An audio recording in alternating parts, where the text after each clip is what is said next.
Praise the Lord. 1 தெசலோனிக்கேயர் 2ஆம் அதிகாரம் 5வது வசனம். உங்களுக்குள் தெரிந்திருக்கும்படிக்கு நாங்கள் ஒரு காலமும் இச்சகமான வசனங்களை சொல்லவும் இல்லை, பொருளாசை மாயம் பண்ணவும் இல்லை. தேவனே இதுக்கு சாட்சி. பவுல் ஒரு மிக சிறந்த சுவிசேஷகர். இன்னைக்கு இருக்கிற உலகப்புறமான எல்லா சபைகளிலும் தேவன் விரும்புகிறபடி சபை நடக்கிறதா? தேவன் விரும்புகிறபடி சபை நடந்ததுன்னா என்ன நடக்கும்னா, ஒரு மாபெரும் எழுப்புதல் வந்துடும்.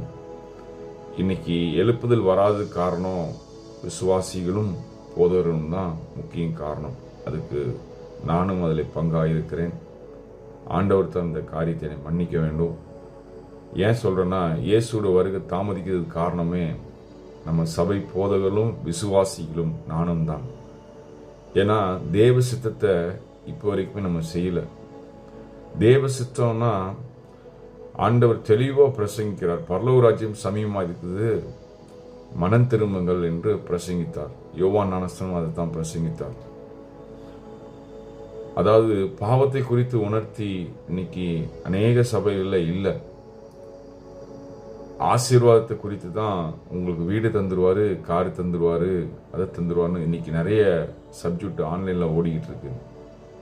காசு கொடுத்து அந்த பிரசங்கத்தை கேட்குறாங்க. மனுஷர்கள் எவ்வளோ அடிமைத்தனத்தில் போய்கிட்டு இருக்காங்க பாருங்க. இந்த உலகத்தில் பணம், காசு, வீடு, காரு, பங்களா இதெல்லாம் தேவை, அவ்வளோதான். அது ஆசீர்வாதம் கிடையாது. ஆசீர்வாதங்கிறது எது தெரியுமா? நித்திய வாழ்க்கை தான் முக்கிய ஒரு அற்புதமான ஒரு ஆசீர்வாதம். இந்த உலகத்தில் வாழ்வது இதெல்லாம் தேவை. முதலாவது தேவனுடைய ராஜ்யத்தை தேடு, அப்போது இவையெல்லாம் உங்களுக்கு கூட கூட்டி கொடுக்கப்படும். இதை பொய்யாக மாயமான இச்சகமான வசனங்களால் பேசி ஜனங்களை ஏமாற்றி வஞ்சித்து அவர்களுக்கு காணிக்கையை அபகரித்து தன் சுய தேவைக்காக வீடு கட்டி வாகனங்களை வாங்கி ஆடம்பரமாக வாழுகிற எல்லா சபை போதலுக்காக இந்த சத்தியம். மனம் திரும்புகள். கர்த்தாவே கர்த்தாவே நோக்கி கூப்பிட்டாலும் உங்களை அறியேன் என்று ஆண்டவர் சொல்லிடுவார். இதெல்லாம் யாரெல்லாம் செய்றீங்களோ அவங்களுக்கு இந்த சத்தியம் பொருந்தும். உங்க மேய்ப்பர்களை, நீங்க ஒரு மேய்ப்பரா இருக்கீங்க, உங்க ஆடுகளை சரியான பாதையில அழைத்து கொண்டு போங்க. இயேசு சீக்கிரம் வரப்போறாரு. அந்த நாளில் நீங்க கணக்கு கொடுக்கணும். இன்னைக்கு உங்களை நீங்களே ஏமாத்திக்கிட்டு இருக்கீங்க, அவ்வளவுதான். ஏமாந்துடாதீங்க. உங்களை நீங்களே சோதிச்சு பாருங்க. இன்னைக்கு ஊழியர்களுக்குள்ள ஒற்றுமையே இல்லை.